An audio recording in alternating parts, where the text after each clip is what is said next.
Hello friends, how are you?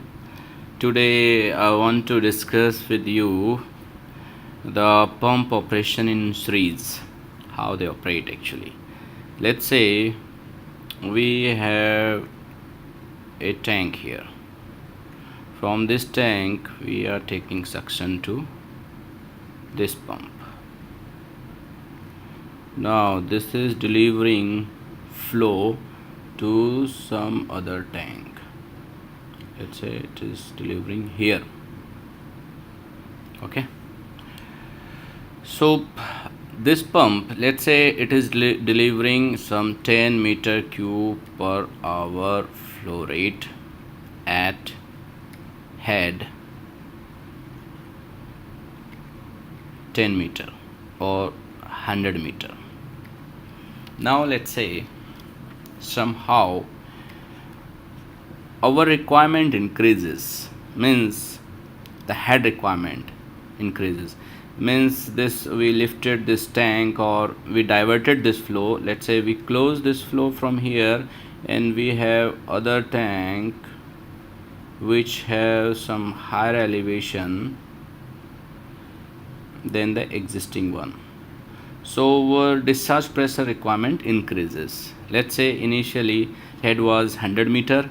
Now we need to deliver the same flow rate, 10 meter cube per hour flow rate at some height 120 meter or let's say 150 meter, which is not possible by the existing single pump to achieve this head. So what we need to do, see, we want to keep the same flow rate 10 meter cube per hour, but we want a head of 150 meter, which is equivalent to 15 bar. You know this formula, P equal to rho Z H. So if you know head, you can calculate how much pressure pump will develop. How? See, let's say it's water, so water density is 1000 meter cube per hour, multiply by gravity, so take it 10, let's say, and height, which is like 150 meter, so like this. So how much it is? 15 into 10 to the power 3 4 5 5. This is Newton per meter square, or we call it Pascal, and we know 1 bar equal to 10 to the power 5 Pascal.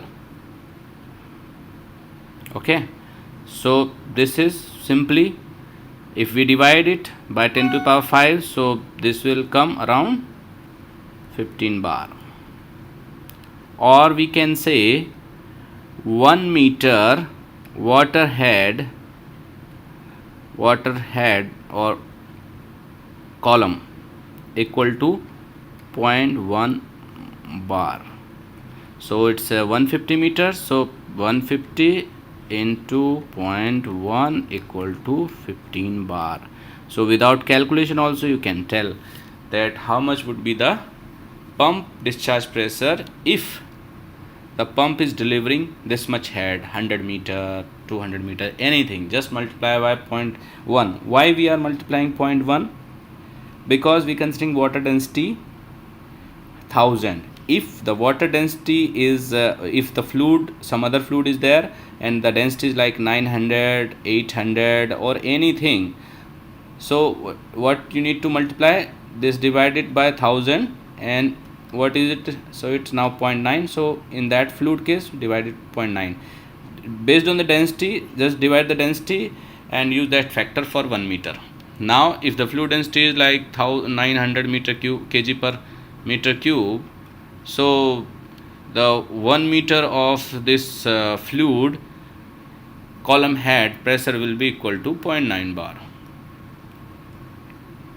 0.09, sorry, 0.09 bar. Okay, so we were discussing that how to achieve. So let me raise something so that we can further discuss.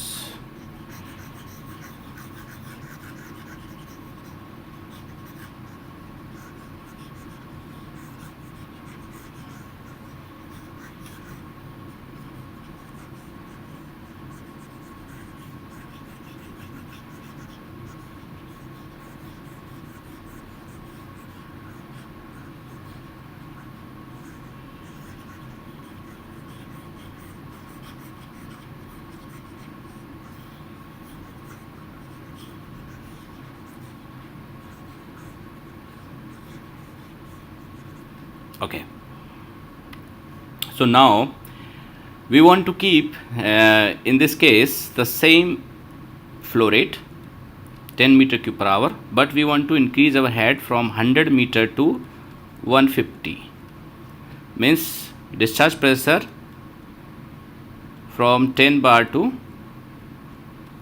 15 bar. So what we need to do in such case, we use the series operation, pump operating in series. So how they will operate in series? So we'll add one more pump. So how we'll add? So we'll do like this. So this is our, see, we'll add one more pump in this, like this. So what is happening? The suction of, this is our first pump, so we adding the second pump either in suction or in discharge of this pump. Okay, so better to add a smaller pump in the suction of this existing pump to increase the head. So what it is going, it is taking 10 meter cube per hour flow rate from here, delivering 10 meter cube per hour flow rate to this this pump, existing pump. So what is it's increasing? See, this is the pump, which is a machine which increase the pressure. So maybe taking at 1 bar, and now as per our requirement we have to increase 5 bars. So maybe it is now throwing 5 bar pressure. Initially let's say it was taking 1 bar and delivering 10 bar. So that means its differential head is equal to around 9 bar.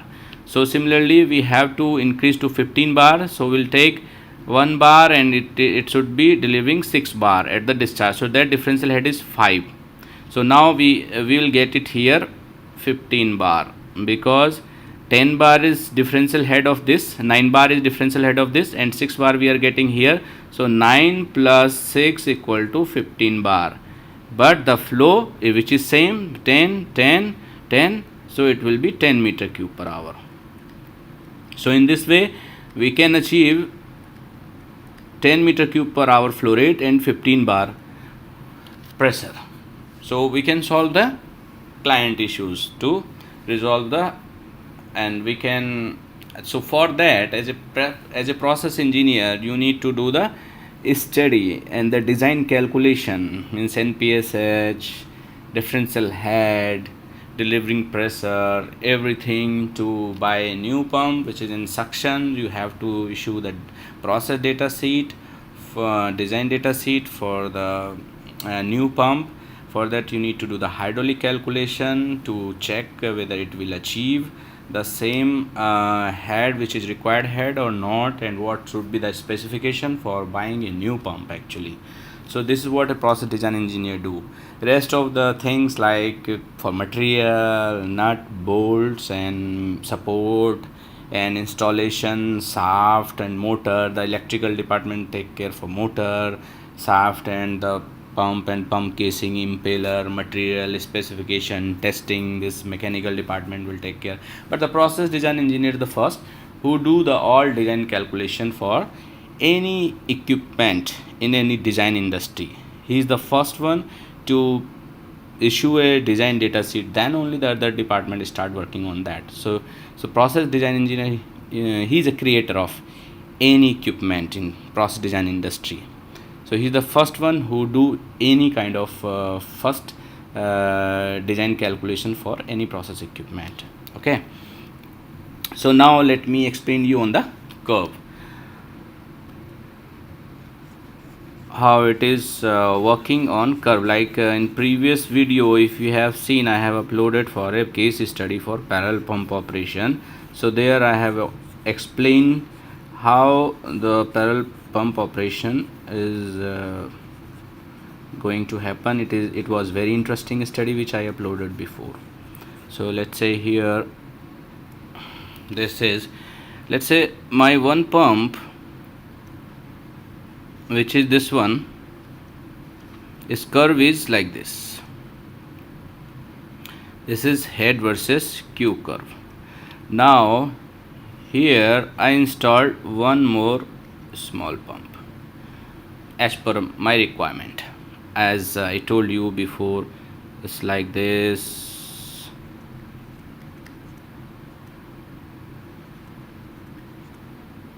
Now this arrangement is like this. So this we call it series operation, series arrangement, and delivering to this point. Delivery point, this we are not changing, we are just installing here a new pump here. Okay. So what is going to happen for a new, how the new pump curve will change? See, so it is increasing the head but flow is constant. Let's say initially one pump is operating, so our resistance in the piping is this much. So this is, let's say this is our operating point, so the flow Q1 at this point is like H1.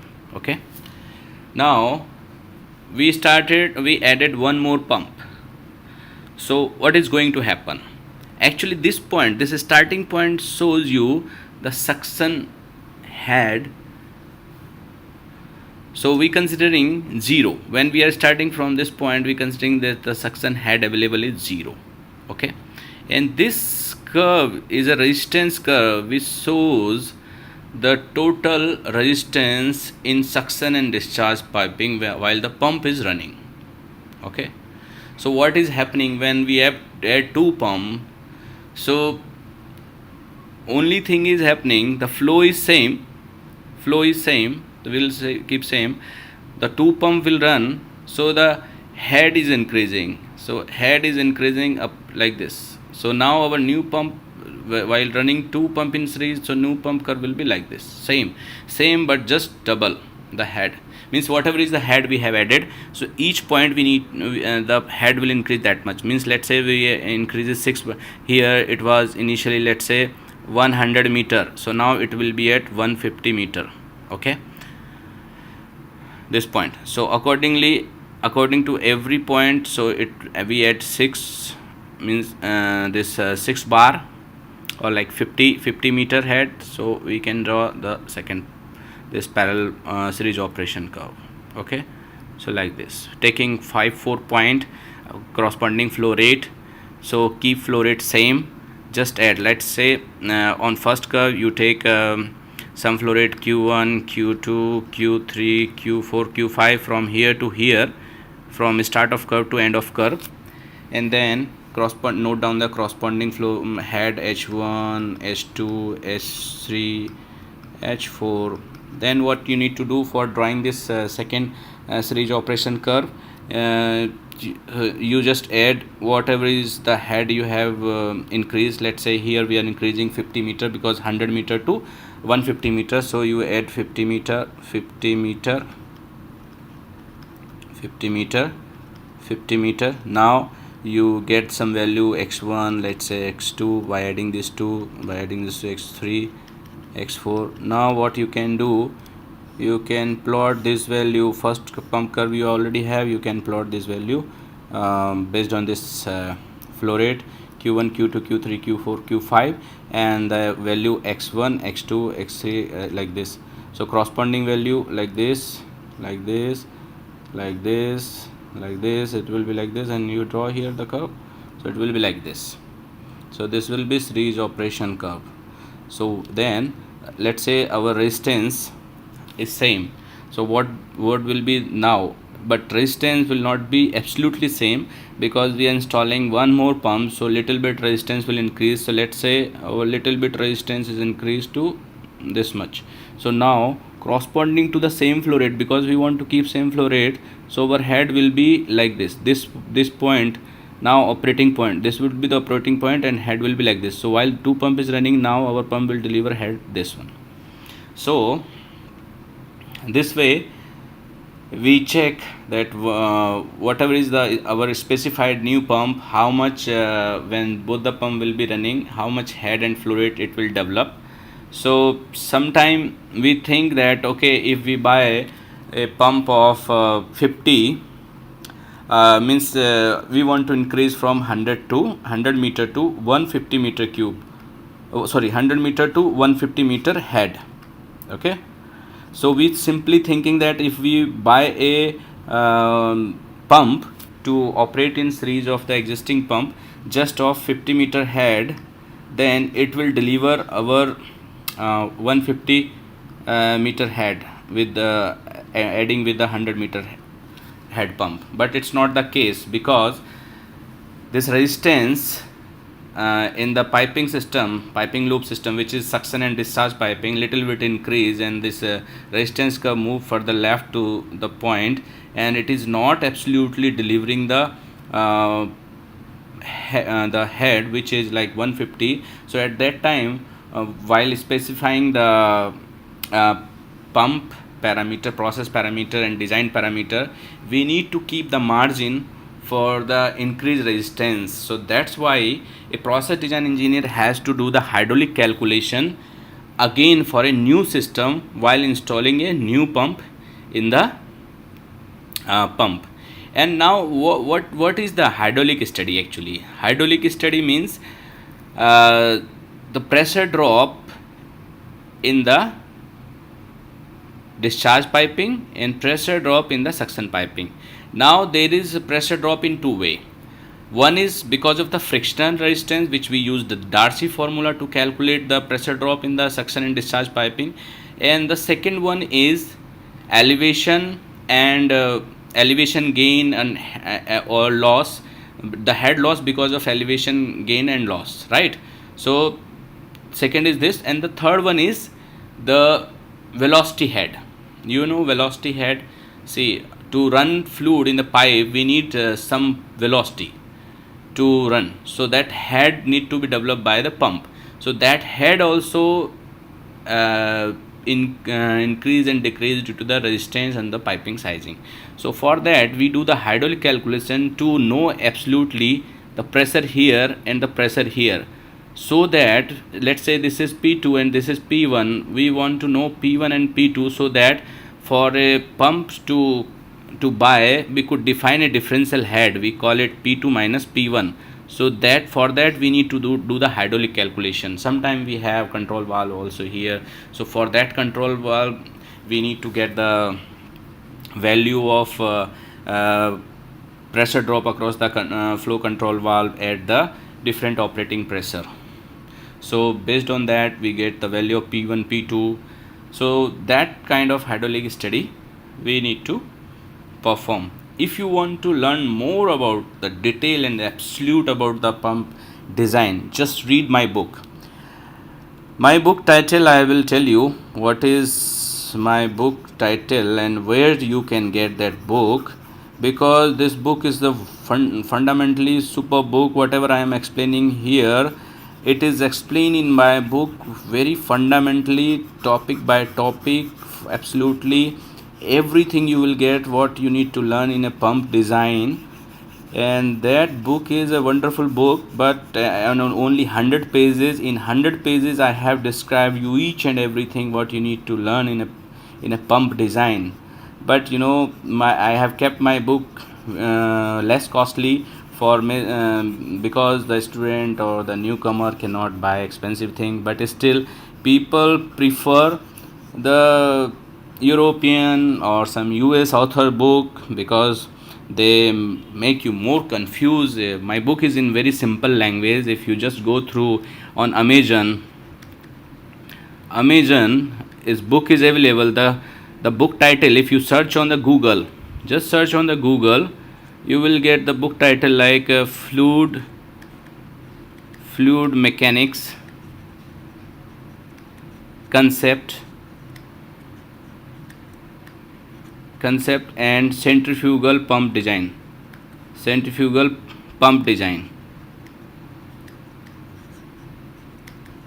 This for hard copy, actually if you want to get hard printed copy from Amazon, it cost is around $12. It's nothing actually. If you read this book, you will feel $12 for this book is nothing actually, because I kept the minimum cost. This is the minimum cost we can kept on the Amazon. I would like to keep less than this, but this is the minimum cost for printed book on Amazon to sale. So that's why I kept this one $12. So you can buy this book and just go and see on Amazon at least. If you don't want to buy book, I'm not forcing you, just see the topics. You will get each and every topic in the book, and see a few pages as a review, or I think on Amazon Kindle it's available, so you can read there. So everything whatever I am explaining here, there in that book is explained precisely in a nice manner, in arranged manner, point by point, and step wise, so that you could develop even your Excel sheet, the pump curve you can develop yourself. Everything is there actually. I'm just giving you here lecture to make you feel, and some kind of case study, so that you could understand what the process design engineer is doing in design industry, because many of the newcomers, they don't know what are the work of process design engineer. So the chemical engineer and petroleum engineer has to understand their capability and their exclusiveness while working in the uh, oil and gas, upstream, downstream, onshore, offshore design industry. This wonderful job they do in while working as a process design engineer. So get concept, get experience, get trained somewhere, and then try to work in this field. It's a most rewarding field, and a high paid job is there, and you never feel downfall, because process design engineer is always in high demand everywhere. Even the market is slow down, but still they have opening for them. Actually they have companies to work, because I never see the process design engineer, they are good process, I would say the good process design engineer is always working somewhere in a high package. So thanks a lot for watching this video, and good luck, have a nice day, and make your future as a process design engineer. Thank you, bye.